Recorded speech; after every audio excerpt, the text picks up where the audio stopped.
Abaim, and welcome to Torah Talks, Chazaq's Tuesday night program with special guests.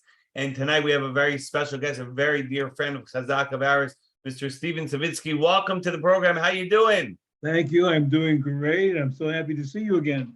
It's been a long time, but you look great. Okay. Oh, thank you very much. You look even better. And Chazé Hashem, thank you Hashem for joining us on our platform, on our program, Torah Talks, and we're going to be speaking tonight about your newest publication that just came out, Kan Tzipor, Life's Magic Moments, When to Recognize Them.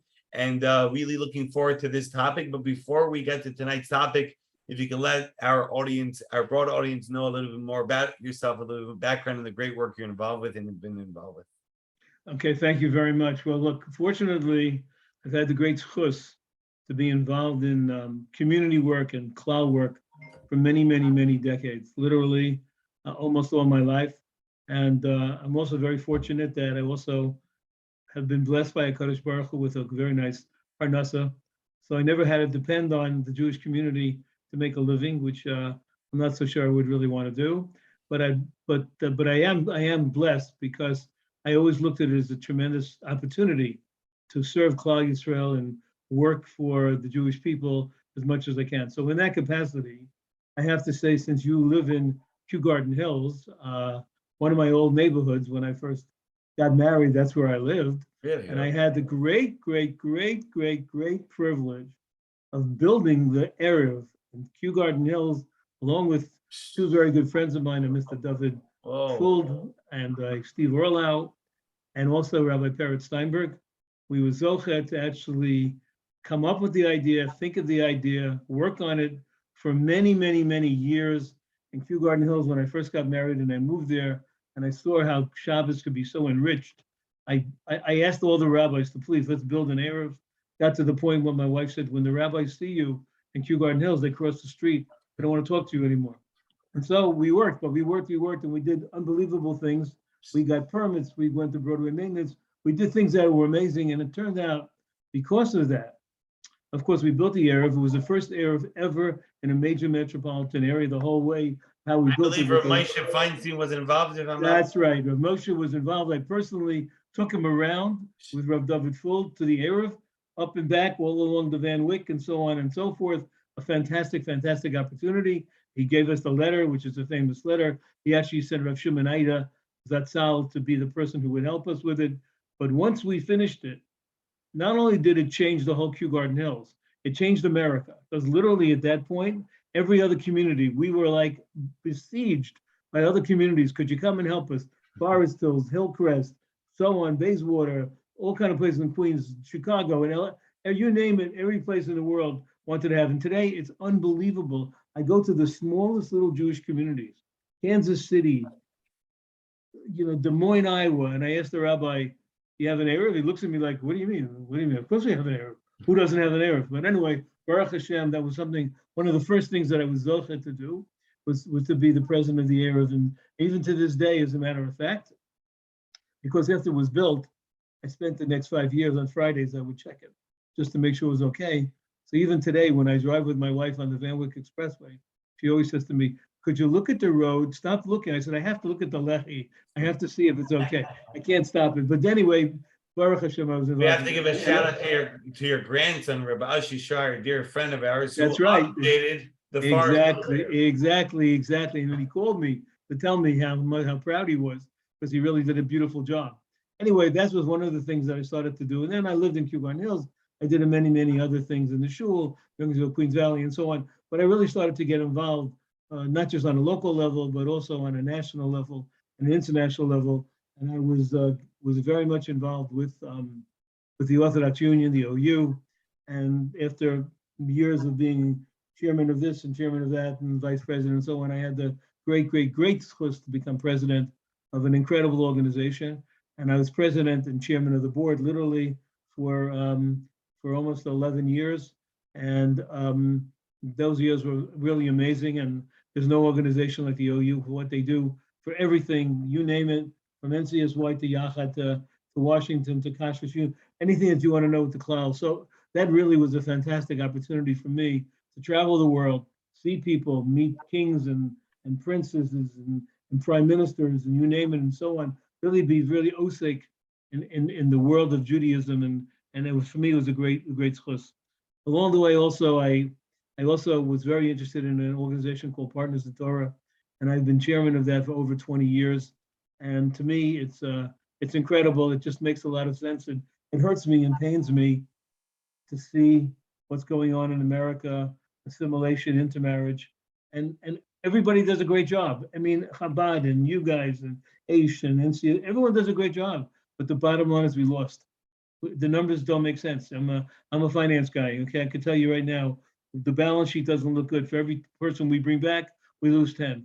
Partners in Torah is one of the few places I know where now we're scaling it because of technology.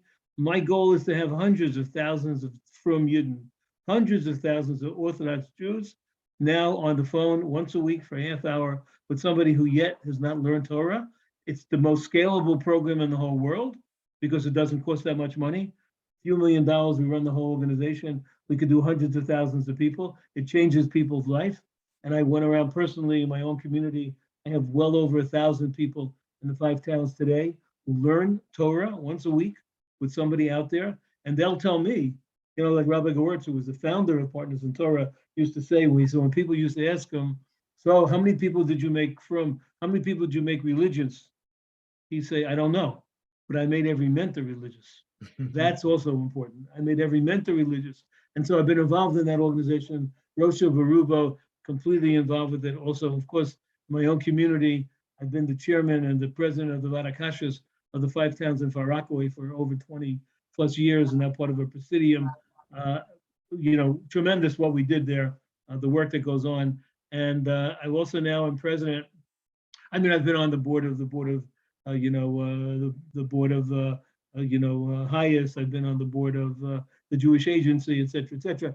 I'm very much involved now. I'm president of an incredible foundation. It's called the B'nai Tzion Foundation. It's been around since 1912. It was a very secular organization, and I had the great honor. They asked me to become the president of it. And we have many major projects in Israel, including a hospital in Haifa called the B'nai Tzion Hospital, nursing homes and everything. But more than that, we have transformed now. We have a wonderful, wonderful CEO, a guy named Ari Lamb, the grandson of Rabbi Norman Lamb of Zatzal. He's a brilliant, unbelievable thinker, and we have gone into a whole new realm, basically to work with influences to try to take those people, we call them Gen Z, ages 15 to 30, and how do we get them to understand that Judaism is not just an ancient book, but it's something living, and also Israel is important, and that we have a right to the land of Israel. Just this past week, I know I'm talking a lot, but I got to tell you about something. Just this past week, we did something with a woman you never heard of. Her name is Montana Tucker. You could look her up. She's a TikTok star. She's a dancer and she's a singer, happens to be Jewish. You wouldn't know. Her great-grandparents were killed in the Holocaust. We brought her to Auschwitz to do a TikTok program. It's 10 3-minute segments, basically about her rediscovering, she went with her mother, rediscovering what happened to her grandparents, her great-grandparents. It hit the wires and it hit the TV. We released it this past week because of what's going on with Kanye West and all the anti-Semitism. Good Morning America picked it up, and she was on Good Morning America. She has only 9 million influencers that listen to her, okay? And she said, in Good Morning America, she said, of all the things we've ever done, this is the most important. So and I tell you, the audience that we're reaching, half of them don't even know what the Holocaust is.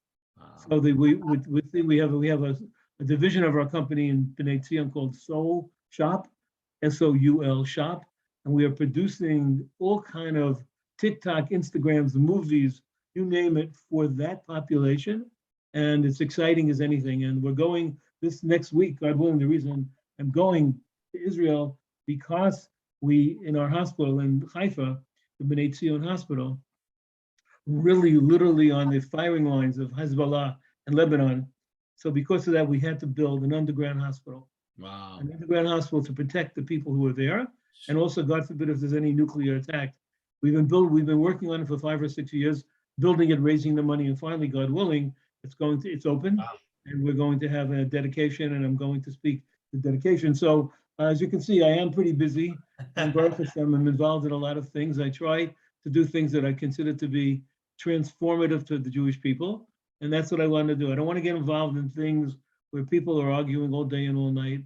I want to get involved in things that could literally change the world. So that's a little bit about who I am, what I've done. This is music to our ears. This is why I'm so excited to have you on the program, because we're also always looking to make things happen and to change the world and make the world a better place. But all I have to say is wow. Okay. Very, very impressive. That's what I have to say about Chazaq. Wow. Because you guys are a wow. Okay. From strength to strength.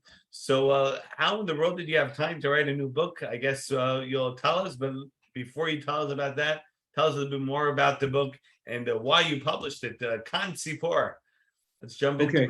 So look, here's the thing. The Torah is a shira. It's a song. And God wrote the song and he gave us the ability to help compose it and to help elaborate on it. And therefore, when you look at something in the Torah, you and I are God's partners. We have the ability to look at a pasuk, to look at something and try to find new meaning to it. As you know, the Torah is called a pardes. It's a garden, shat, remez, drush, and so different levels to the understanding it. And I myself, because I love to learn Torah and I love to teach Torah, when I came across one particular mitzvah in the Torah, I was baffled by it. I just don't understand it. Honestly, I didn't understand it. And that's the mitzvah, what we call the Shiluach HaKain, Shiluach HaKan, the Kan Sipor. Let me explain it very simply. It's in Pashas Kitzese in the Torah, in the book of Devarim. And the Torah has, it's only two lines. It's very simple. It says, you're walking around one day, you're walking someplace, you happen to see a mother bird hovering over its little chicks or its eggs. And you want to take the mother bird, you want to take the chicks. So the Torah tells you, look, if you want to take the chicks, what you do is send away the mother. And when the mother is far away, you can take the chicks.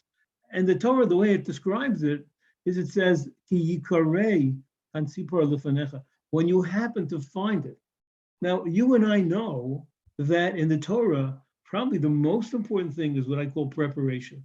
We prepare for everything. All week long, we're preparing for Shabbos. The Kohen Gadol goes out 7 days before. The Shalosh Yismei Hagbola. Everything that we do has preparation. 30 days Lifnei Chag. We're always going and we prepare in this world for the next world. So how is it that the Torah tells us this mitzvah of like, Ki yikarei? No, you can't prepare. The Gemara Chulin tells us you can't prepare for it. It happens by itself. So I'm going like, that's crazy. I mean, like, I don't understand it. Why is that?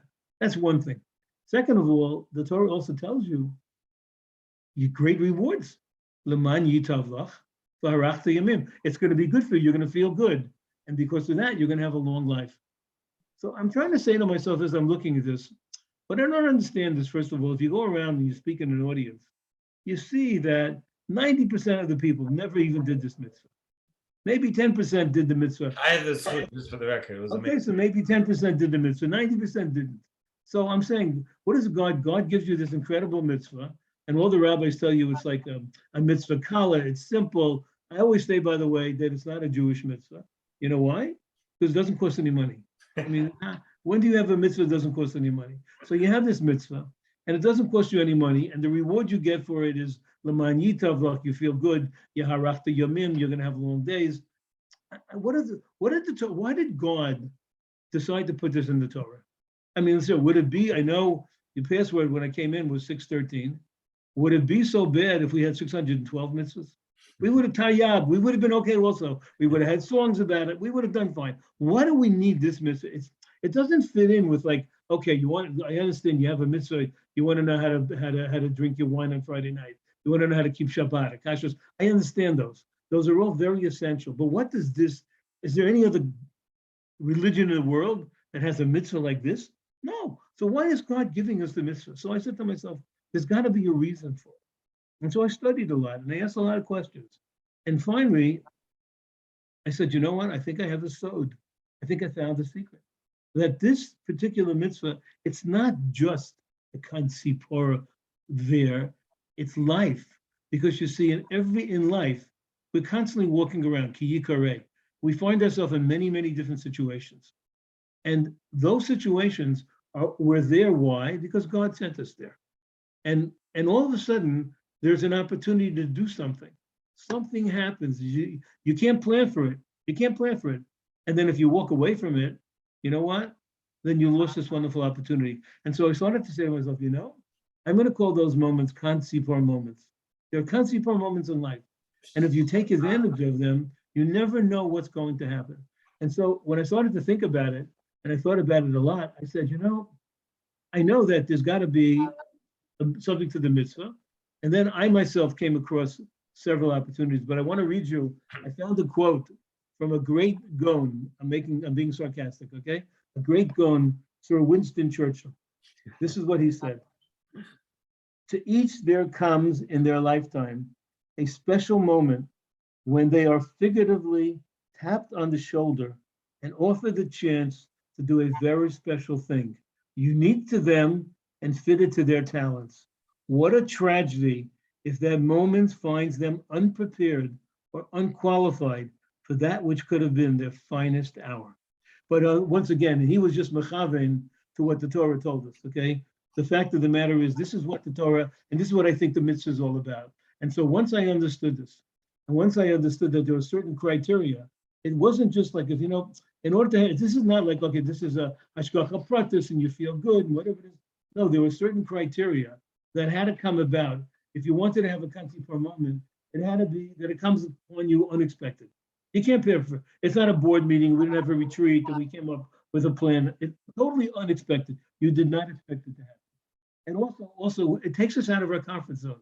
Nobody really wants to send away that bird. Who really wants to reach in to send away the bird and so on?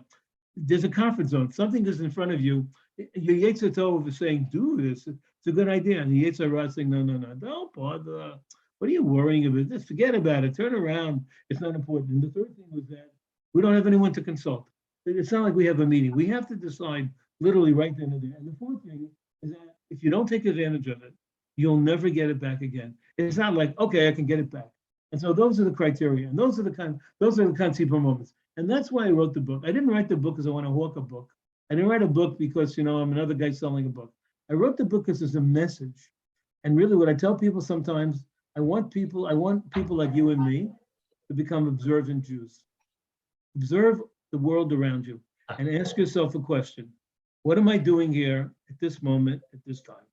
Why did God put me here? Right now, I'm in a shul, I'm in a school, I'm on a plane, I'm on a train, I'm on a boat, I'm in Walmart. Why am I here? And if you ask yourself that question, you may look around and find wonderful opportunities. And that's the nature, that's what the book's about. And that's why I wrote the book. And the stories that I have are stories that either happened to me or stories that people told me. Because as I would speak all over in shuls, I would go to shuls, I'd speak about many topics. And many times I would mention the stories, the Kansipor stories, and people would come over to me and tell me. And what was fascinating to me was that someone would come over to me afterwards and tell me, I think I have a very wonderful story. I'd say, great, what is it? They tell me the story. Most times, of course, they're not necessarily great, but you have to listen to a lot of stories to get the right ones. That's okay. But I would say to somebody, okay, it's a beautiful story. I love it. How many years ago did it happen? And the person would say, 25 years. I go, what? 25 years ago, this story happened? And you remember it like it happened yesterday? Oh, I'll never forget it. I'll never forget that story. That moment, I'll never forget that moment in my life. That's what the Kansipor moment, that's what the book is about. Amazing. Okay. Mr. Savitsky, could you give us like a glimpse of one story from within the book? Okay. I'm sure there are many, but if one there are many, and they're powerful. They're all absolutely beautiful. I'm going to tell you one quick story. Okay. There's a man, he's on a plane. I told the story, and a man called me about 6 months or 7 months after the story, after I spoke. He was on a plane, and this guy was a businessman. He traveled all the time, always traveling. And when he got on the plane, the first thing he did is go to sleep. That's the first thing he did, always went to sleep. He comes on a plane, and he's sitting down. He sees this guy next to him. He happens to be doing his daf yomi. He's studying. He wants to finish. Can't wait to go to sleep. And he sees the guy is like looking and looking. Okay. And he also sees that the guy is very nervous, unbelievably nervous, shaking his feet, shaking his hands. So he puts down the Gemara and he says to him, "What? You look like you're so nervous." He says, "You wouldn't believe it." He said, "But He said, I travel almost every week and I can't wait to get off the plane. I'm so nervous. I have to go for business. So I go. So he said, really? And the guy said, well, I see you're Jewish, you're wearing a kippah and everything. I see you're studying a book.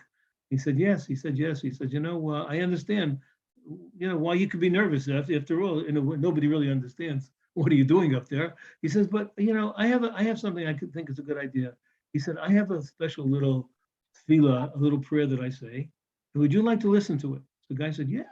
So he reaches into his pocket and he has one of those little tefillas haderech that you get from one of those yeshivas. They send out, whatever yeshiva it is, they send it out. He says, look, let me read it in Hebrew, and then I'll read it to you in English. Anyway, he reads it to him in Hebrew, he reads it to him in English, and the guy says, wow, thank you, I feel so much better now. He says, okay, would you mind if I go to sleep now? He says, no, go ahead. Anyway, about an hour or two later, whatever it is, they're calling, the plane's already starting the descent. And, he gets up, he sees the guy, he says, oh, how was it? He says, I'm more relaxed than I ever was in my life. I feel like God is with me. I feel so great. Okay. Anyway, they start to go, and they land the plane, they're getting off. And all of a sudden the guy says to himself, I heard this speech from Steve Savitsky about these Kanzipor moments. What am I doing on this plane? This guy is next to me, and all of a sudden I give it to Tefillah Saderech and so on. He says, I could just walk off the plane right now. It's fine. He says, but I think there's another reason. So he says to the guy, he says, he says, I have this little Tefillah Saderech. It has English also. Would you like it? The guy said, really? He says, yeah, please take it. I'll get another one. It's no big deal. He says, because maybe this is my Kanzipor moment. This is what I had to do. I'm here. What am I doing here? He gives him the thing, and that's the end of the story. The guy who gave out the Tefillah Saderech now starts traveling. Maybe about a week or two later, or 3 weeks later, he reaches into his pocket. He realizes he doesn't have his Tefillah Saderech. He says, oh, yeah, I remember I gave it to this guy on the plane. So when he gets off, he calls the place. It was some yeshiva. And he calls and he says, listen, could I possibly get another Tefillah Saderech? And they say, yeah, no problem. What is it? He says, I'll tell you, it's a crazy thing. He said, but the reason I don't have it is because I was on a plane. He tells him the whole story. He tells us, and the lady, the secretary or the receptionist says, you're the guy that gave that man on the plane that Tefillah Saderech? That he says, yeah.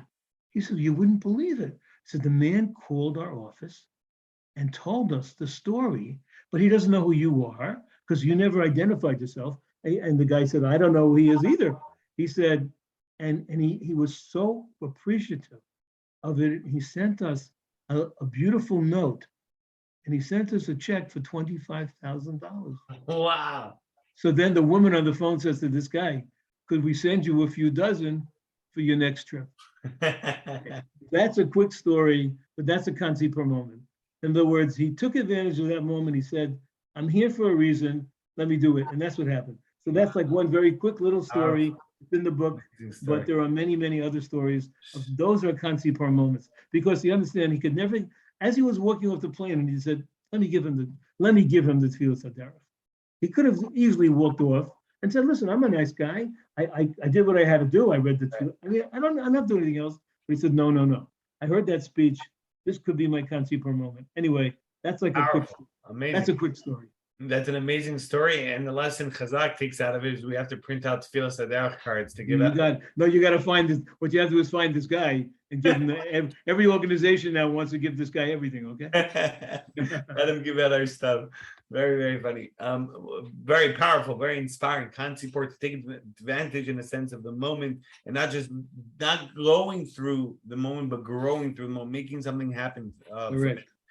There's so many stories on a personal level, and I could imagine our audience could also potentially definitely have Kanzipor moments. How does one able to maybe share them with you potentially for a future book or for your speaking?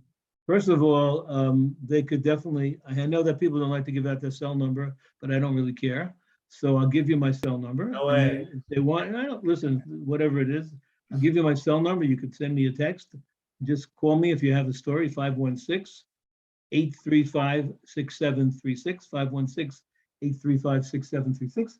Just call me or text me, and I'll be happy to get back to you and talk to you, because so many beautiful stories have come out of it from people that I've met along the way, and they never ever forget. You know, it's funny because I actually spoke over Pesach. I was in one of the Pesach programs and I gave people a speech, and people came over to me in the afternoon and said to me, we almost had a conceit for a moment. I said, wow, what happened? So we were walking on the boardwalk. We were down in Long Beach. We were walking on the boardwalk. There was a little kid that fell. My husband and I, this woman says, my husband and I ran right over, go, this could be a conceit for a moment for us. And then the kid goes, I'm okay, leave me alone.